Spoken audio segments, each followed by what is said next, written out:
The reopenings and nationwide demonstrations have experts concerned about a new wave of infections. And tonight, we're learning about those whose job it is to track the virus. Well, they are not asking some important questions. CBS 2's Kevin Rincon has this story.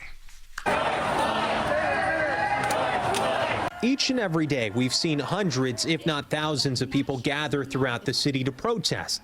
On top of that, the city is now in phase 1 of reopening, and that's also attracted crowds. This is a huge problem.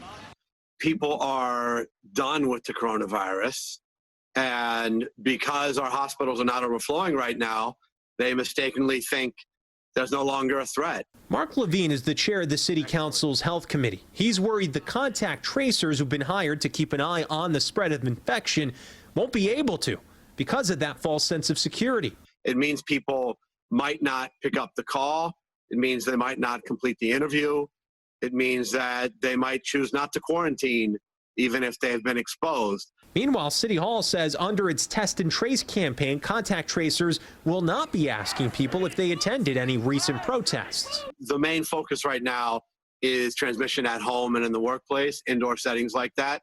For Columbia University professor Patrick Kachur, asking people about demonstrations, that could be problematic. If, for example, they were in a situation where they had to press people about their participation in demonstrations, for example, that might make it more challenging still for them to get the trust.